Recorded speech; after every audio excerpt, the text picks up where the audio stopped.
नमस्कार दोस्तों, स्वागत है आप सभी का आपके अपने YouTube channel A to Z update में। आपका होस्ट और दोस्त दीपक गुप्ता स्वागत करता है इस नए वीडियो में। तो दोस्तों, मेरा नाम है दीपक गुप्ता और आप देख रहे हैं आपका अपना YouTube channel A to Z update. जैसा कि टाइटल और थंबनेल देखकर आपको अंदाजा लग ही गया होगा कि आज इस वीडियो में हम क्या बात करने वाले हैं।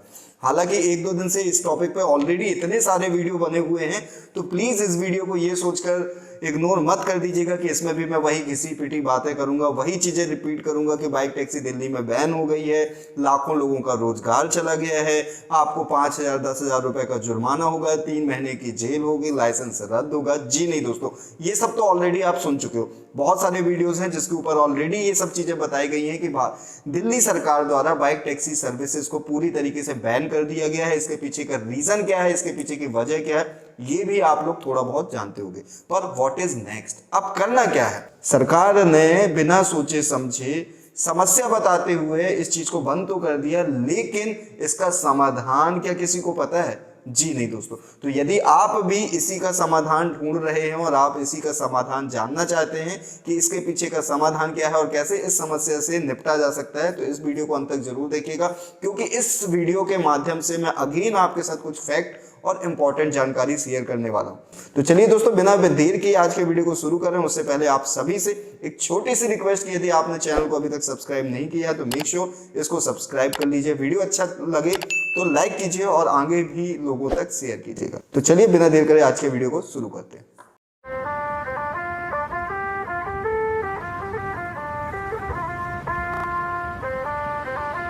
नफरत नफरत नफरत नफरत नफरत दोस्तों, तो नफरत का जो कारोबार है आज दिन दुगनी और रात चौगनी तरक्की कर रहा है। और कहने का तात्पर्य ये है दोस्तों कि किसी की गलती का खामियाजा किसी और को भुगतना पड़ रहा है, किसी और की करनी और किसी और की भरनी। जी हाँ दोस्तों, यहाँ पे मैं बात कर रहा हूँ इस तरीके की जो सर्विस है, बाइक टैक्सी सर्विसेज प्रोवाइड करने वाले प्लेटफॉर्म्स की, जिन्होंने ओला, उबर, रैपिडो जैसे तमाम प्लेटफॉर्म जिन्होंने बहुत अच्छा लॉलीपॉप दिखाते हुए युवाओं के साथ धोखा किया है, बहुत सारे युवाओं को मिसगाइड किया है, मिसलीड किया है। और उन्हीं के प्रलोभन की वजह से कि आप अपने काम के बॉस हैं, आप अपने बिजनेस के बॉस हैं, आप अपनी मर्जी के मालिक हैं, जब चाहिए तब आप काम शुरू कीजिए, जब चाहो तो आप काम बंद करो और किसी भी के हिसाब से कोई रोक टोक नहीं है। ये सारी चीजें ऐसा करते हुए ना लोगों के मन में ये पैदा कर दिया कि आपको बाइक टैक्सी जॉब से बढ़िया जॉब तो कोई मिलेगी नहीं। और इसी की वजह से बहुत सारे ऐसे युवा हैं जिन्होंने अपना काम धंधा छोड़ के 9 to 5 जो एक बढ़िया ऑफिस जॉब कर रहे थे, जिसमें धीरे धीरे ही सही, लेकिन उनको एक अच्छी प्रोफाइल मिल सकती थी, लेकिन कुछ सरकमटेंसेस ऐसे हुए हैं, कुछ कंडीशंस ऐसी आई हैं, कुछ समस्या ऐसे आई हैं, लोगों की नौकरी चली गई, जिस वजह से उनको इस प्लेटफॉर्म की तरफ रुख करना पड़ा, मूव करना पड़ा।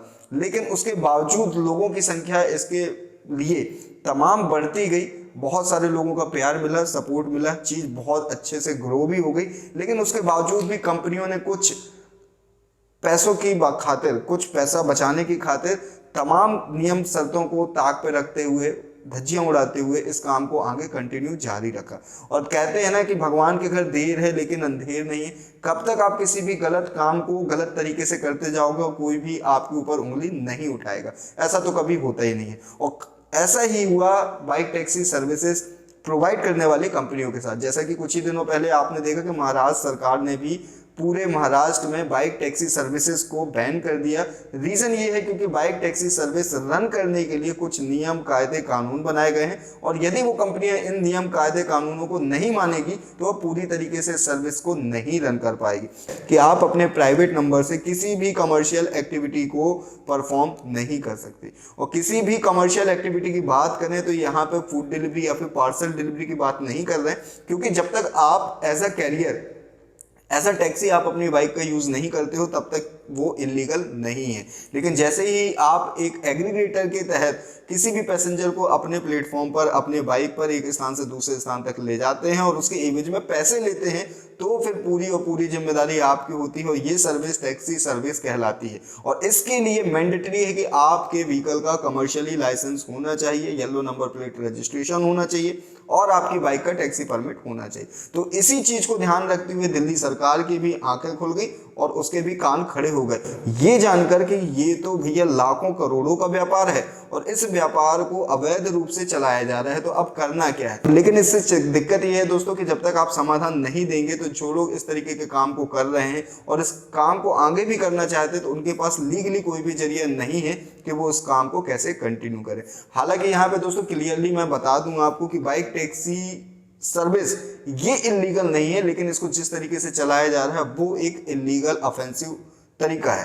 कहने का मतलब ये है दोस्तों कि यदि आप अपनी बाइक का टैक्सी परमिट ले लेते हैं और उसके बाद आप इस तरीके की कमर्शियली सर्विसेज को रन करेंगे तो फिर ये चीज़ जो है वो चल जाएगी, इसमें कोई इशू नहीं है। जैसे कि टैक्सी परमिट है, टैक्सी परमिट वाले जितने भी ऑटो हैं, कैब ड्राइवर हैं, वो इस सर्विसेज को ईजिली और आसानी से पूरे हक के साथ कर सकते हैं। लेकिन as a bike taxi rider यदि आपकी वाइट नंबर प्लेट है और आप उस पर इस तरीके के काम को करोगे तो जुर्माना आपको भुगतना पड़ेगा। और अब मैं आगे आपको इस समस्या का समाधान बताने जा रहा हूं, तो इस वीडियो को प्लीज़ जरूर ध्यान से देखिएगा। एक एक बात बहुत इंपॉर्टेंट है। तो दोस्तों यहाँ पे जैसा कि मैंने ऑलरेडी कहा है, यदि आप रेगुलर मेरे व्यूअर्स हैं, आप रेगुलर मेरे वीडियोज़ देखते हैं, तो मैंने आपसे कहा था कि दुख भरे दिन बीते रे भैया अब सुख आयो रे। कहने का मतलब आप समझिए कि अभी तक जितने भी इलीगल तरीके से ये सर्विसेज चलाई जा रही थी, अब वो सारी तरीके जो हैं वो धीरे धीरे बंद होते जा रहे हैं। कंपनियों के भी होश उड़ गए हैं क्योंकि सरकार उनके ऊपर किसी भी प्रकार से कोई भी सख्त कदम उठा सकती है।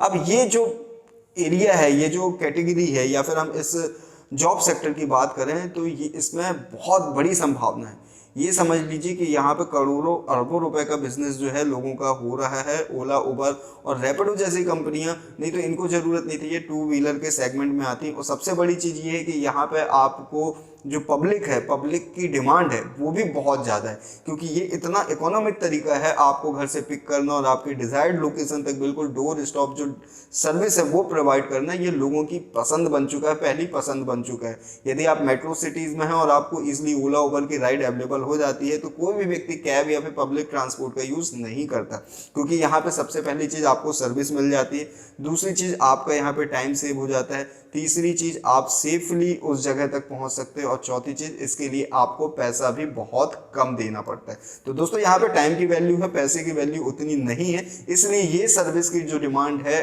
अब याद रखिए भारत में ना तो कहीं पे भी ये कम होने वाली है, ये दिन प्रतिदिन बढ़ती जाएगी। और इसी वजह से अब सरकारों को कोई ना कोई समाधान निकालना पड़ेगा। जैसे कि आपने देखा अभी दिल्ली में कोई भी प्रोविज़न नहीं है बाइक टैक्सी परमिट बनवाने का, तो आरटीओ में जाकर व्यक्ति कहाँ जाएगा।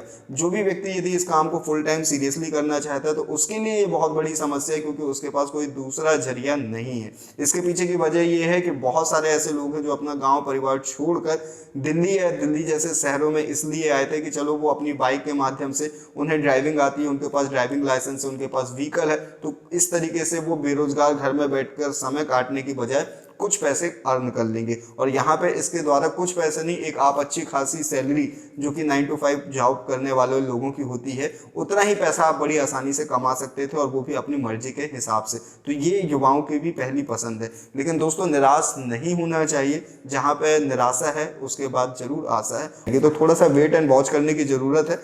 आपके बहुत सारे ऐसे डाउट्स हैं, बहुत सारे क्वेश्चन हैं कि क्या मैं अपनी फाइनेंस वाली जो बाइक है उसका कमर्शियली व्हीकल लाइसेंस बनवा सकता हूं, उसका बाइक टैक्सी बनवा सकता हूं। और साथ ही साथ कि ये भी है कि यदि हम एक बार कमर्शियल लाइसेंस बनवा सकते हैं तो क्या हम इंडिया में या फिर अलग अलग स्टेट्स में काम कर सकते हैं या नहीं कर सकते। और भी ऐसे बहुत सारे तमाम क्वेश्चन हैं जो कि मेरे अगले वीडियो में मैं आपके साथ क्लियर करने वाला हूँ। तो अगेन यदि आप इसी तरीके के टॉपिक्स पे वीडियो देखना पसंद करते हैं और आप भी यदि इसी सेक्टर से बिलोंग करते हैं तो प्लीज़ इस वीडियो को लाइक करें, ज़्यादा से ज़्यादा शेयर करें, और चैनल को अभी तक सब्सक्राइब नहीं किया है तो सब्सक्राइब भी कर लीजिएगा। तो दोस्तों मिलते हैं अगले वीडियो में बहुत जल्द बहुत ही अच्छी जानकारी के साथ। तब तक के लिए जय हिंद, जय भारत, वंदे मातरम।